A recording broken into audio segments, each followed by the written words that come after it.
To pick up from that then, our next speaker is Ryan Morrison. Ryan is the Just Transition campaigner with Friends of the Earth Scotland. Ryan, thanks very much for being here, and if you'd like to address the conference.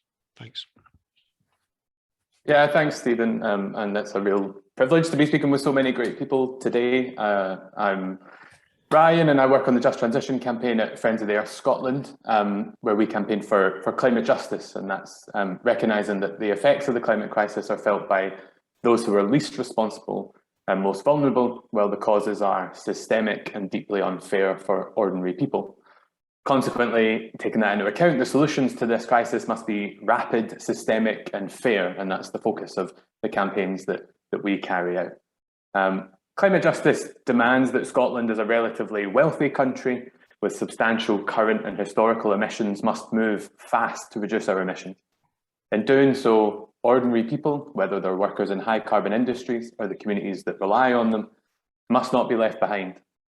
And a just transition is the route to do this. It's about transforming the systems which perpetuate the climate crisis to create a new energy system, an economy that can protect livelihoods and shares benefits more fairly.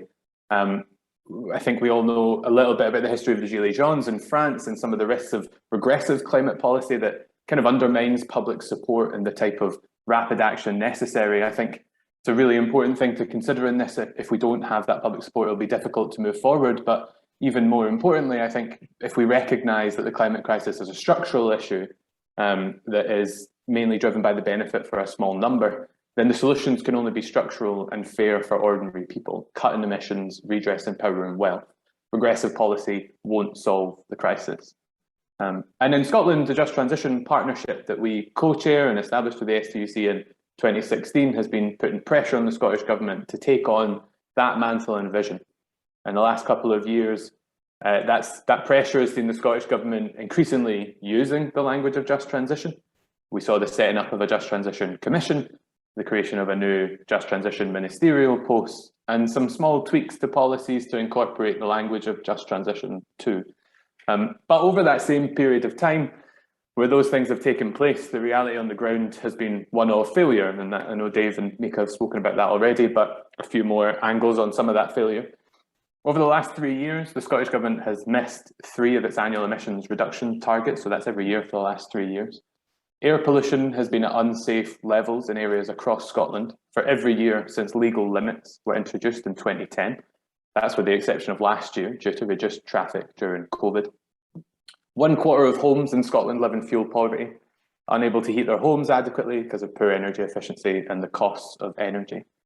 And in an area where the Scottish Government claims progress, as others have touched on, in the growing generation of renewable energy, what we're seeing is an unjust process. It's led by big businesses, workers and communities being overlooked as a renewable resource is exploited in the interest of profit. Jobs in green industries are actively being lost with offshored renewable supply chain and decommissioning work. And despite all that talk that we've seen already, and despite what we can expect to hear when COP26 arrives in Glasgow from the Scottish Government, our current situation is one where rhetoric completely fails to match the reality. We are missing our climate targets and are in the midst of an unjust transition for people across Scotland. And it's in this context that as FoES and as part of the Just Transition Partnership, we've identified and pushed for what needs to happen to make sure that a just transition is something tangible and real rather than just talk. And a really important first step in that is that just transition can't happen if we're not planning for it. It's not something that will come about by accident, as we've seen so far. And one of the important first steps is that there has to be rapid progress in preparing just transition plans across each sector of the economy. And in sectors like transport and home heating, those are our largest source of emissions. It's going to take huge change, but the intention of the Scottish Government so far is miles off what's needed. In our high carbon industries, like oil and gas production, there's a need to plan for alternative futures with the workforce, preparing infrastructures for change and funding the support needed. A piecemeal approach in these sectors is not going to be enough, it's going to be insufficient. And those just transition plans that look across the economy and lay out specific policies and investment in each sector are the only route for ensuring that we can plan out our emissions reductions at the necessary pace, while guaranteeing and monitoring and making sure that jobs and social benefits are secured at the same time. And I realise this has been said probably in every contribution so far, but relying on markets to deliver these outcomes has failed and will continue to fail if that's the approach taken. We can look at that more specifically in terms of what the structural systemic solutions would be. A just transition in transport means free and publicly owned public transport, free buses, free trains. Local authorities must be empowered and financially supported to carry out widespread retrofit programmes. And in the energy sector, a public energy company building pathways for those in high carbon industries, prioritising domestic supply chains and providing the necessary infrastructure and resources for communities to build and own renewable projects is what's needed to drive change. And for workers, the opportunity must be to shape the green future, to give power into their hands. That means building programmes of retraining that work for them, ensuring guarantees of green jobs on decent terms and the accessible pathways into them, and building their communities to be fairer and free from the social injustice that we see today. And delivering a just transition means prioritising people and planet over the profit of private companies. It's a fundamentally different approach than that of the Scottish Government today and the challenge of what we need to see. And what I've just described there is what I think is necessary to deliver a just transition in terms of policy and leadership from the government.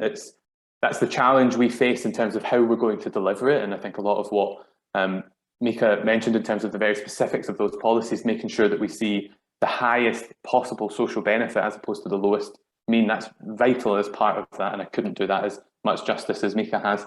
But I think there's another challenge for those of us here today, others in the climate and trade union movement, as well as for ordinary people across Scotland. We have a challenge too. The Scottish Government is using the term just transition. They are being lobbied by private interests to translate that into business as usual, to maintain things as they are while co-opting the language. It's down to us as climate activists, trade unionists and ordinary people likely to be affected to define what it means properly.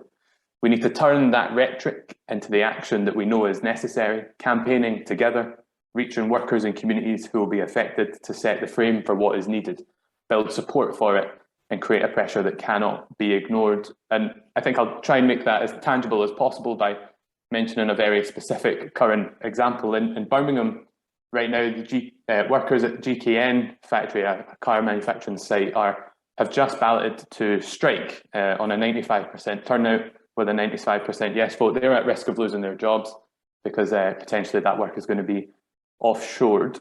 They have an alternative plan, one that would see them building batteries for electric cars, something vital to the transition. And instead, what they're facing is redundancy. They could do with all the solidarity that we possibly have as 157 people on a call together, and with all the people that you know. And I'd encourage you to send any message of solidarity to them, however they will see it. And that's the GKN workers in Birmingham. Tackling the climate crisis and avoiding market-based solutions will need that kind of large-scale resistance. Just transition provides the framing needed for building the movement which can achieve this. Just transition, rapid emission reductions, and a socially just renewable economy.